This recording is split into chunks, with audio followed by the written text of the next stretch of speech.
Welcome back to Self-Worth Club. I'm your host, Zoe. Today we are starting a new segment on the podcast called Self-Worth Support Line, where you can email me your submissions to yourcoachzoe@gmail.com, and I will leave that in the show notes for you so you have it. You don't have to write it down. But you email me a submission of like a specific scenario you're going through, something you want advice on. You can ask specific questions about the topic. Just explain to me what's going on and what you need.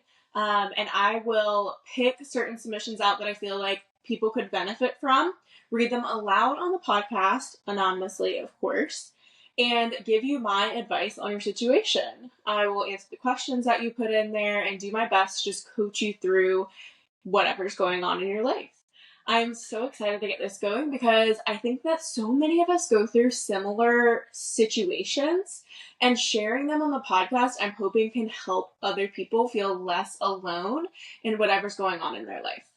So, it's, when I think about it too, when I had my miscarriage recently in January, I know I felt like so alone at first, but when I started to share about what was going on with me and my experience, I heard from so many women who had gone through similar situations, and a lot of people reached out to me thanking me for making them feel less alone, and it made me feel less alone too. And so this is just your reminder. You never know what the people around you are going through or have been through in their past. And I bet you're a lot less alone than you feel right now.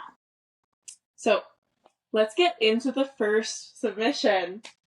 This person wrote to me and said, quote, "I struggle with feeling comfortable being alone at times. I have been living with my partner for 12 years and we have 2 kids together. I was a stay-at-home mom for a while, but now we both work from home and are working on expanding upon our own businesses. Of course, there are times when I'm alone, like he's somewhere else or the kids are with their grandparents at school, etc. But as far as truly being okay being alone, it brings up a lot of discomfort. The reason why I'm saying this is because the theme has come up lately of you need to be okay with yourself being alone in order to be okay with someone else in a partnership. I never really had the time to be a young single adult who's found herself and discovered who she is. I grew up, got married, had kids all really quickly, so now I'm in the place where I'm figuring all of that out in my 30s. For someone who is figuring out who she is and learning to find security and stability within herself, what do you suggest she do to push through the discomfort of this journey? What can I do to help grow as an individual while balancing out being a wife and a mom, especially when life gets crazy and stressors come up?" End quote. Whew. Okay, so first of all, thank you so much for sharing that, for emailing me that submission. You know who you are. I hope that you know you are not alone. I know so many people who feel similarly to you, and let's just get right into it. This is actually along the lines of something that I have been talking often about with the people in my circle. And that is like doing the work and growing and healing while you're in a committed relationship. I feel like I hear people so often suggest or say, make sure you do the work before you get into the relationship, before you get married, before you have kids. And that's like cool. Ideally, yes, I would have done that. But what if I didn't and I'm already there? You know? What if that wasn't on my radar until after? Like, now what do I do? And listen, it's okay. There's never a perfect time to do this. There's never a perfect time for these things. We are all on our own timelines, and we have to accept and surrender to it in a way. Wishing we had done the work earlier doesn't do anything for us now. So, my first piece of advice in learning to love your alone time and being alone is flip your mindset.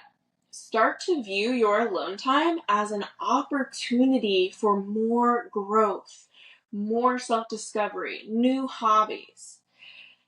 It sounds to me from what you wrote that you're craving self-discovery since you didn't get to do it at that time when you were younger, when it feels like most people do. So if you can view every time you're alone as an opportunity, I think you can start to shift that feeling of discomfort pretty quickly. And similarly to you, I didn't I didn't get into it. I didn't do my deep dive into personal growth until after I started dating my now husband. And I got like really into it after we were married.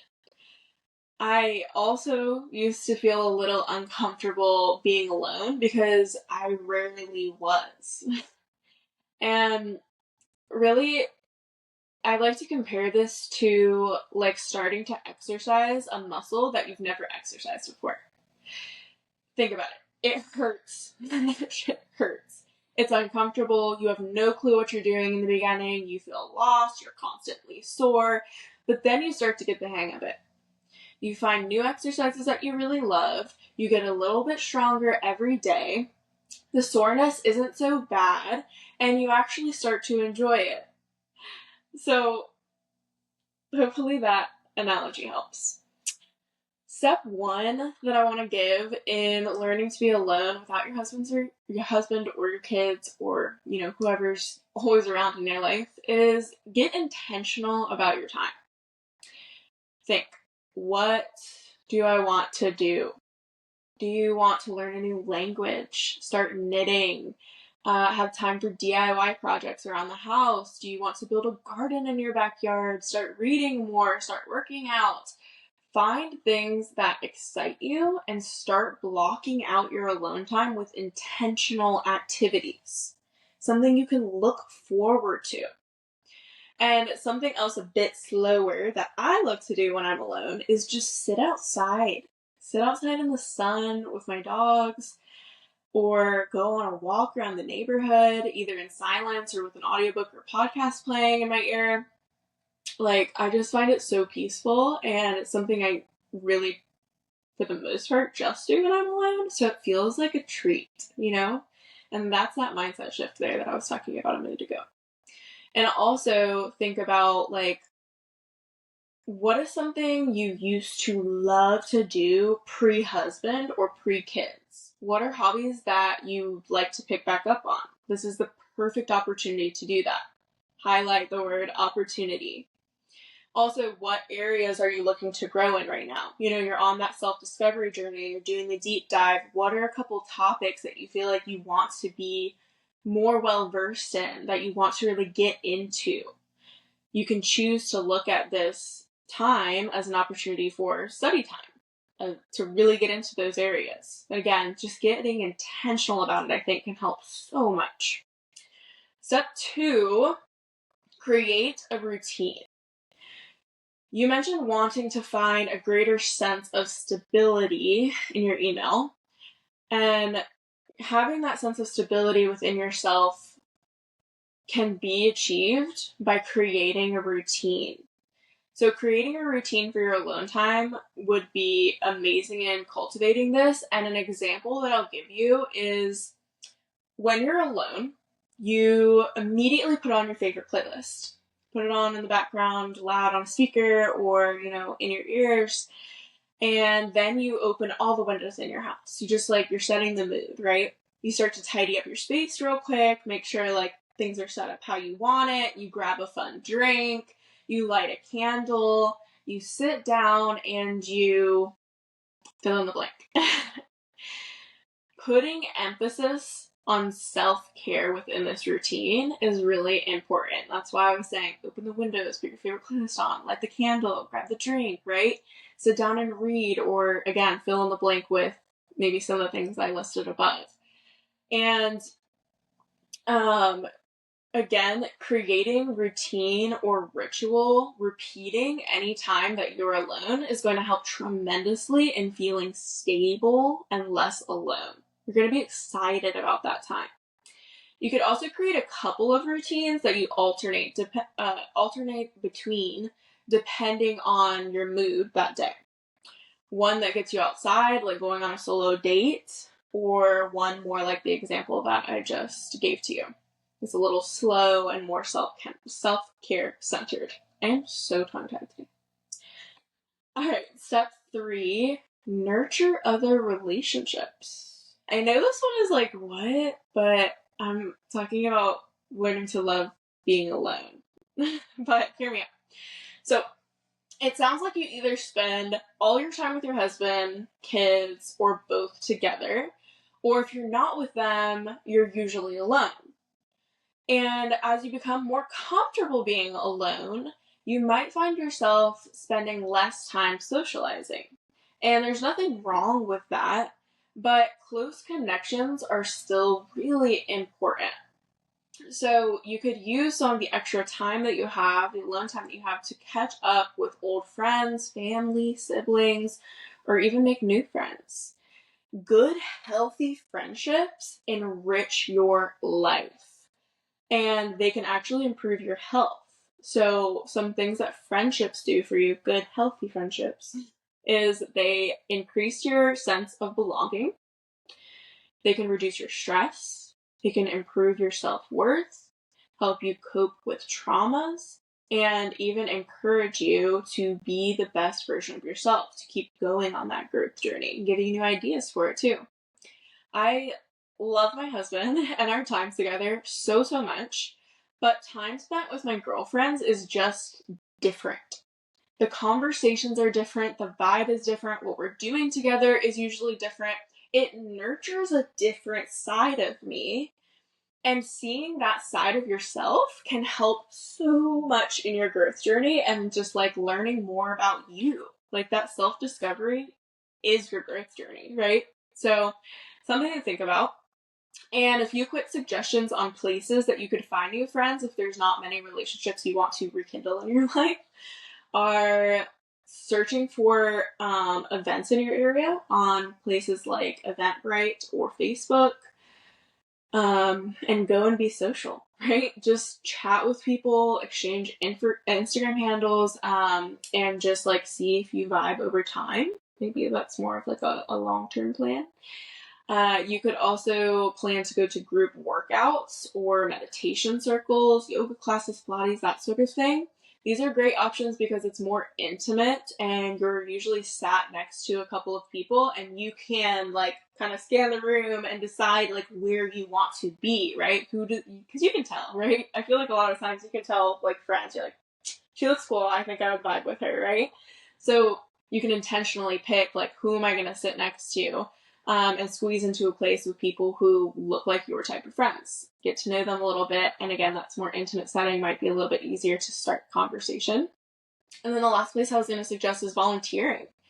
Again, you're in close proximity in something like this. You know they're most likely genuine, caring people, and depending on the type of volunteer program you signed up for, you might already know that you have something in common, like caring for animals if you signed up to volunteer in an animal shelter. So those are my tips on learning to love being alone. Before we go though, I want to touch real quick on one more thing. The end of the email mentioned balancing it all when life gets crazy and stressors come up. Balancing is bullshit. Okay? And I'm sorry to my nephew if you're listening to this, because I normally don't curse like this on the podcast. But everything in life is a constant ebb and flow. Sometimes you're going to need to pour a lot of energy into your role as a wife, or a lot of energy into your role as a mom. Sometimes the role of being a business owner is going to take over and be screaming for attention, right? It's not realistic to strive for an equal balance in every little aspect of your life. Because again, everything is ebbing and flowing. We are always changing. Work is changing. Goals are shifting. Personal obligations change. Things come up. That is life. Instead, I really think that we need to strive for harmony. And real quick, 5 ways to help with creating harmony in your life are: 1, identify and set clear boundaries and uphold those for yourself. Learn how to be your own advocate. Something that is just one of the most crucial self-awareness and self-growth things you can learn is all about boundaries. Side note, if you need help with that, I have a course, a 5-day course all on it. So I can link that in the show notes too for anyone who's like, yeah, I actually need that. I, can't think of my top 5 boundaries if you asked me to. And that's normal, honestly. That's what I'm finding. Most people are a little confused. They think they know it, but when it gets down to it, it's like, actually, help. Number 2 is learn to say no. Learn to say no. Number 3, delegate where you can and learn to ask for help. You've got people who want to help you. You don't have to do it all on your own. Number 4, practice time management skills. And number 5, limit overworking. Those things should help with the harmony in your life. But if you want more on that topic specifically, I have an episode, if you scroll way down, called Work-Life Balance. And that can go over all of that in more depth for you. So that's a wrap for today. I hope that you got some valuable advice from this episode. If you did, please screenshot and share it on social media or send it straight to your friends. You would be surprised, but I rarely hear from podcast listeners. Even though each episode gets like on average 50 something listens, I don't hear from anyone. It's like a ghost town in here. And I love when I do. On the rare occasion that I do, like, see a screenshot or get a text about it, like, it seriously makes my entire day, maybe even my week. Like, I think about it, I use it in content, I'm smiling all day. It's just, it lights me up and it keeps me excited about creating more content for you, because right now, this is just like something I do because I love to help people, and the reviews from you is the only thing I'm getting back from it. So please let me know if you listened, if you loved it. I would love to hear from you. And just a PS to emphasize, if you have a specific topic that you want advice on, to ask me questions about, email me right now before you forget. The email is in the show notes for you. And maybe you'll be the next self-worth support line topic. I'll see you next time. Bye.